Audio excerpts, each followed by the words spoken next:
તો ચલો મિત્રો, હવે વાત કરવી છે મારે ત્રુટિનું સંયોજન. હવે ત્રુટિનું સંયોજન એટલે શું? કે તમે લોકો સરેરાશ ત્રુટિ એટલે કે નિરપેક્ષ ત્રુટિ, સાપેક્ષ ત્રુટિ અને પ્રતિશત ત્રુટિ વિશે વાત કરી. ધારો કે લંબાઈ L1, L2, L3, L4, L5 આ રીતે તમે લંબાઈનું માપન કર્યું અને દરેક વખતે જુદું જુદું મળ્યું અને તમે એની નિરપેક્ષ ત્રુટિ મળી એટલે માપ આ ટાઈપ મળ્યું કે L plus or minus delta L. ધારો કે આ પ્રાયોગિક મૂલ્ય છે, એમાં plus or minus delta L ની ત્રુટિ આવી, આવું ભણાશો. પરંતુ મારે આ જે તાર છે, ધારો કે આ રીતનો લંબચોરસ તાર છે, એટલે મેં એકવાર માપ્યું L,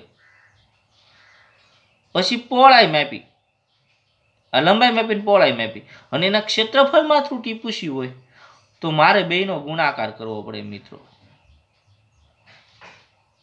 હવે એ રીતે જો તાપમાન પૂછ્યું હોય, શું પૂછ્યું મિત્રો? તાપમાન. ધારો કે શરૂઆતમાં તમે તાપમાન માપ્યું અને મળ્યું તમને T1 અથવા θ1. અમુક સમય બાદ તમે તાપમાન માપ્યું, T2 મળ્યું અથવા તો θ2 મળ્યું. સમજો ખાસ. તો હવે શરૂઆતમાં જે આપણું થર્મોમીટર હતું એ ત્રુટિવાળું હતું. બીજા કેસમાં જે થર્મોમીટર માપ્યું એ પણ ત્રુટિવાળું હતું. તો પહેલામાંય ત્રુટિ, બીજામાંય ત્રુટિ. તો તાપમાનમાં તફાવત અથવા તો બાદબાકી અથવા તો સરવાળો પૂછ્યો હોય તો જવાબ આવે એમાં પણ ભૂલ આવે. તો આ બે રાશિમાં જે સંયોજન કરવાની છે એની વાત આજે કરશું. તો સૌપ્રથમ ત્રુટિના સંયોજનમાં વાત કરશું સરવાળા માટે. કઈ રીતે? ફરી એકવાર, કે તાપમાન T1 અને તાપમાન T2 મારે બંનેનો સરવાળો કરવો, પણ પેલું માપે ભૂલવાળું છે અથવા ત્રુટિવાળું અને બીજું માપ પણ ત્રુટિવાળું છે. તો બંનેનો જે સરવાળો આવે એમાં પણ ત્રુટિ હશે, પરંતુ કેટલી ત્રુટિ હશે એ આપણે જાણવાનું છે. ઓકે, તો ધારો કે કોઈ પણ એક પ્રયોગ દરમિયાન કોઈ એક વસ્તુનું માપન અથવા તો પ્રાયોગિક મૂલ્ય એ આવે. કેટલું આવે છે મિત્રો? એ. આ કયું મૂલ્ય છે? પ્રાયોગિક મૂલ્ય. તો એના માપનમાં પણ ત્રુટિ આવે. કેટલી ત્રુટિ હોય? નિરપેક્ષ ત્રુટિ. તો નિરપેક્ષ ત્રુટિ એટલે ડેલ્ટા A જેટલી. નંબર 1. હવે આ જ ઘટના દરમિયાન મેં પાછો ફરીવાર પ્રયોગ કર્યો અને પ્રાયોગિક મૂલ્ય મળ્યું મને B. તો બીમાં કેટલી ત્રુટિ આવે મિત્રો? તો પ્રાયોગિક મૂલ્ય B plus or minus delta B જેટલી ત્રુટિ આવી. હવે બંને રાશિનો મારે સરવાળો કરવો છે, એટલે પરિણામી જે પ્રાયોગિક મૂલ્ય, સમજો ખાસ, એને હું Z નામ આપું. તો Z બરાબર A પ્લસ B થવું જોઈએ. નંબર 3. પરંતુ જો એમાં ત્રુટિ હોય, બીમાં ત્રુટિ હોય તો ઝેડમાં પણ ત્રુટિ આવે. તેથી Z બરાબર અથવા તો Z plus or minus delta Z is equal two A plus or minus delta A plus B plus or minus delta B. કારણ ઝેડમાં પણ ત્રુટિ છે, એમાં પણ ત્રુટિ છે અને બીમાં પણ ત્રુટિ છે. એટલે એમાં અને બીમાં ત્રુટિ હોય તો ઝેડમાં આવવાની જ છે. હવે આનું આપણે સાદુરૂપ આપીએ. સમજો ખાસ, Z plus or minus delta Z. તો A વત્તા B, જે નજીક નજીક લખું. હવે A plus or minus delta A plus or minus delta B.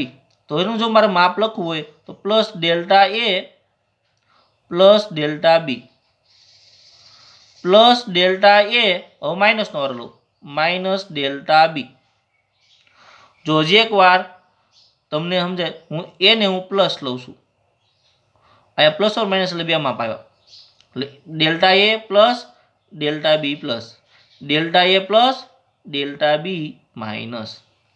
હવે કોનો વારો મિત્રો? આ માઇનસનો વારો આવ્યો. તો minus delta A plus delta B minus delta A minus delta B. એટલે આ ચાર નિશાની છે મિત્રો, એ ચારે ચારનો વારો આવી જવો જોઈએ. એટલે એક સમીકરણ, આ બીજું સમીકરણ, આ ત્રીજું સમીકરણ ને આ ચોથું સમીકરણ. એટલે મને કુલ 4 સમીકરણ મળે પ્લસ ઓર માઇનસ હોવાથી. હવે ધ્યાન આપજો ખાસ, ઝેડ એટલે શું લખશું આપણે? એ વત્તા બી છે અને આ પ્લસ ઓર માઇનસ ડેલ્ટા એ. તો આપણી જે ત્રુટિ છે એ મારે જાણવી છે મહત્તમ નિરપેક્ષ ત્રુટિ.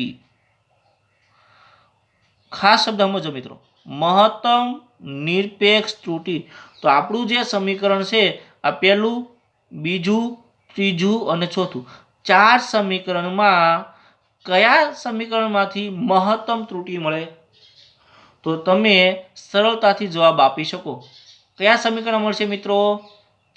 ડેલ્ટા એ વત્તા ડેલ્ટા બીમાં મહત્તમ મળે, કારણ કે પ્લસ માઇનસ એટલે ઓછું આવે, આ માઇનસ પ્લસ ઓછું આવે, આ માઇનસ માઇનસ એ ઓછું માઇનસ આવે, આપણે માઇનસ લેતા નથી.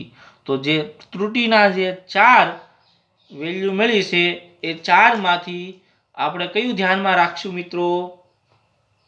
ડેલ્ટા ઝેડ અથવા તો મહત્તમ નિરપેક્ષ ત્રુટિ is equal to delta A plus delta B.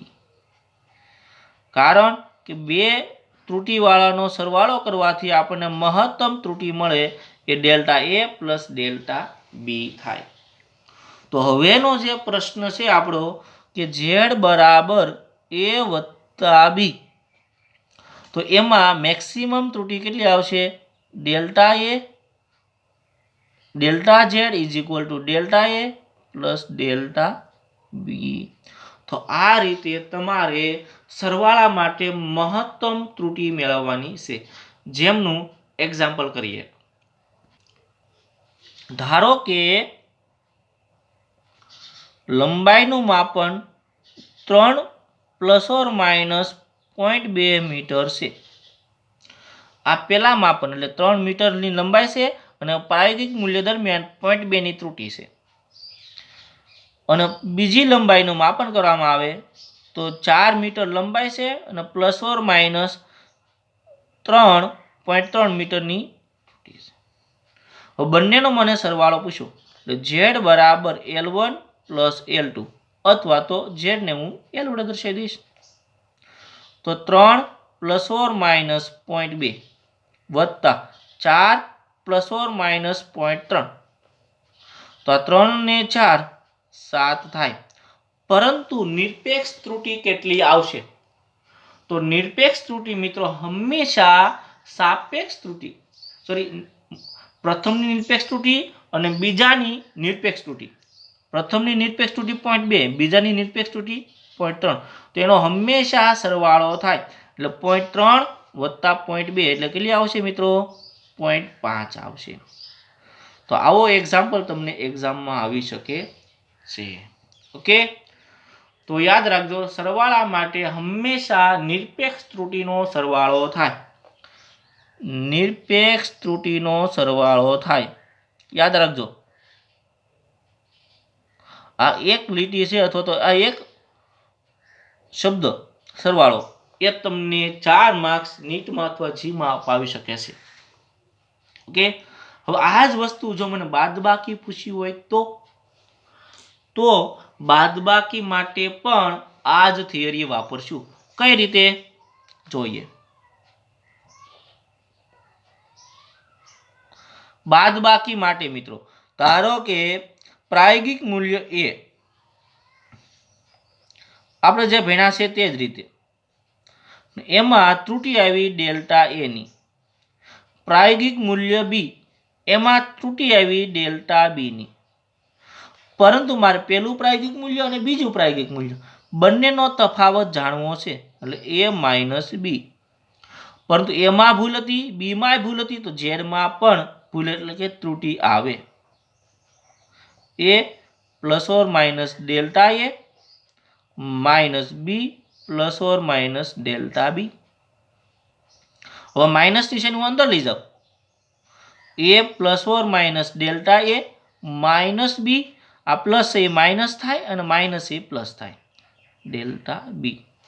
તો જુઓ તો પ્લસ ઓર માઇનસ આપણને દેખાય છે, એટલે 4 સમીકરણ બને. પેલું તો એ માઇનસ બી લખી નાખું. હવે આના 4 સમીકરણ બને. કયા કયા બનશે? Delta A minus delta B plus delta A plus delta B. એનો વારો પૂરો પ્લસ સાથેનો. હવે એનો વારો માઇનસ સાથેનો. Minus delta A minus delta B minus delta A plus delta B. તો તમારે હવે ખાસ ધ્યાન આપવાનું છે ડેલ્ટા ઝેડ. તો આ તો આપણું પરિણામી મૂલ્ય થઈ ગયું. તો આ એક સમીકરણ, બીજું સમીકરણ, ત્રીજું સમીકરણ અને ચોથું સમીકરણ. તો બાદબાકી દરમિયાન કે સરવાળા દરમિયાન મહત્તમ નિરપેક્ષ ત્રુટિ શેમાં આવશે? પહેલામાં, બીજામાં, ત્રીજામાં, ચોથામાં?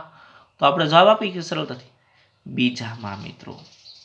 તો બીજામાં એટલે કે Z plus or minus delta Z માટે ઝેડ બરાબર એ માઇનસ બી આવે, તો ડેલ્ટા ઝેડ માટે delta A plus delta B.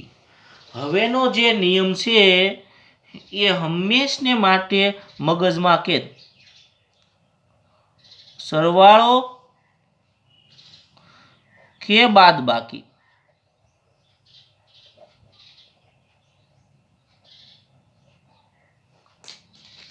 એટલે તમને સમીકરણમાં સરવાળો આપ્યો હોય કે બાદબાકી આપી, હંમેશા નિરપેક્ષ ત્રુટિનો શું થાય? સરવાળો થાય મિત્રો. શું થાય? સરવાળો થાય. તો આ જે નિયમ છે હંમેશના માટે મગજમાં કેદ કરી લેજો. એના એક્ઝામ્પલ હવે જોઈએ. ધારો કે તો એક્ઝામ્પલ સરળતા માટે આપ્યા છે, તમે કોઈ પણ રકમ લખી શકો અને કોઈ પણ એક્ઝામ્પલ પૂછાઈ શકે છે કે કોઈ તાપમાનના પ્રયોગ દરમિયાન સવારમાં તાપમાનનું મૂલ્ય એટલે કે θ1 25.5 ડિગ્રી સેલ્સિયસ છે, પરંતુ આપણું જે માપન છે એમાં 0.1ની ત્રુટિ છે, એટલે 0.1 ડિગ્રી. હવે જેમ બપોરનો સમય થયો એટલે મને તાપમાન મળ્યું 35.3 પ્લસ ઓર માઇનસ ત્રુટિ તો એની છે છે. તો તાપમાનનો તફાવત મેળવો એટલે ડેલ્ટા થીટા. જો મારે તફાવત જોતો હોય θ2 માઇનસ θ1 મેળવવું પડે. એટલે તાપમાનનો તફાવત મેળવો. તો θ2 માઇનસ θ1 બરાબર બોલો 35.3 plus or minus 0.1 minus 25.5 plus or minus 0.1. તો કઈ રીતે બાદબાકી કરવાની? કે પ્રાયોગિક મૂલ્યની બાદબાકી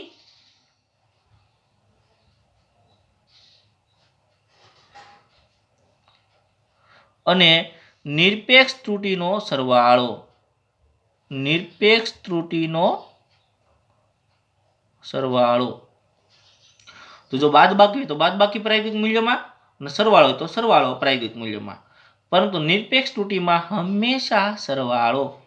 તો બોલો પ્રાયોગિક મૂલ્ય 35.3 25.5. જો બાદબાકી ના આવડે તો આપણે બાજુમાં કંઈક કરી નાખશું. જુઓ 35.3 25.5 માઇનસ ભાગ નો આલે ઉપરથી 20 13 માંથી 5 જાય તો કેટલા વધે મિત્રો? 8 વિધા. હવે આ 5 જતા એટલે 4 વિધા ઉપર વધે તો 14 માંથી 5 જાય તો કેટલા આવશે મિત્રો? 9.8 પ્લસ ઓર માઇનસ. જો આવું દુસ્સાહસ ક્યારેય ના કરતા કે 0.1 પ્લસ 0.1 બાદ બાકીની નિશાની એટલે 0.1 માઇનસ 0.1 એટલે 0 થાય. ત્રુટી થર્મોમીટર જે છે એ ત્રુટીવાળું છે અને જેવો તમે બાદ બાકી કરો એટલે થર્મોમીટરમાં ત્રુટી ન આવે એવું બની શકે નહીં. ક્યારે પણ એવું દુસ્સાહસ ના કરતા. એટલે 0.1 પ્લસ 0.1 એટલે કેટલો આવ્યો મિત્રો 9.8 પ્લસ ઓર માઇનસ 0.2 ત્રુટી. આ તાપમાનનો તફાવત થયો.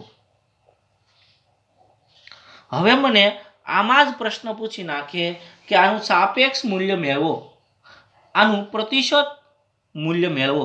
તો સાપેક્ષ મૂલ્ય એટલે ડેલ્ટા થીટાના છેદમાં થીટા તો 0.2 છેદમાં 9.8. હવે જો પોઈન્ટ કાઢી નાખું ભાગાકારમાં તો 2/98 અને જો છેદ ઉડાડું તો 1/49. આ સાપેક્ષ મૂલ્ય આવ્યું. અને જો પ્રતિશત પૂછવું હોય તો ગુણ્યા 100. તો આ રીતે તમારે જવાબ મેળવવાના છે. હજી એક પ્રશ્ન પૂછી નાખો, સાદો પ્રશ્ન કે એક પદાર્થનું દળ આપી દીધું છે 225 પ્લસ ઓર માઇનસ 0.05 ગ્રામ. તો પ્રતિશત ત્રુટી મેળવો. આવો પ્રશ્ન પૂછી નાખ્યો. બહુ સિમ્પલ પ્રશ્ન છે. તો આનો અર્થ શું થયો? તમે જે દ્રવ્યમાન માપ્યું છે એનું પ્રાયોગિક મૂલ્ય 225 આવ્યું અને ત્રુટી આવી 0.05 અને પ્રતિશત પૂછ્યું છે. તો ત્રુટી એટલે નિરપેક્ષ થયું. તો પ્રતિશત ત્રુટી માટે ડેલ્ટા એમના છેદમાં એમ ગુણ્યા 100 આવે. આવું સૂત્ર છે. તો 0.05 છેદમાં 225 ગુણ્યા 100 એટલે તમારો જવાબ આવશે 0.022%. કોઈ પણ જાતના પ્રશ્ન પૂછાય મિત્રો તો આપણું ખાસ સૂત્ર જોવાનું. અને આ તારવણી આપણે એનસીઈઆરટી બોર્ડમાં કામની નથી, કારણ કે બોર્ડ નથી, પરંતુ જે શબ્દ છે એ શબ્દ આ ઇમ્પોર્ટન્ટ છે. જ્યારે સરવાળો હોય કે બાદબાકી હોય, પ્રાયોગિક મૂલ્યનો સરવાળો હોય તો સરવાળો, બાદબાકી હોય તો બાદબાકી. અહીં બાદબાકી એટલે મેં બાદબાકી કરી 35.3 માઇનસ 25.5. સરવાળો તો બેનો સરવાળો કરો પેલો. અને બીજું, નિરપેક્ષ ત્રુટીનો સરવાળો હોય કે બાદબાકી હોય, હંમેશા સરવાળો કરવાનો. ઓકે, તો આ રીતે તમારે યાદ રાખવાનું છે. ઓકે મિત્રો, તો આની મેક્સિમમ તમારે જાતે 5 એક્ઝામ્પલની પ્રેક્ટિસ કરજો, સરવાળાની અને બાદબાકીની, એટલે તમને વધારે આઈડિયા આવશે. કાલે હજી પ્રેક્ટિસ કરશું ને પછી ગુણાકાર ભાગાકારમાં જશું. Thank you.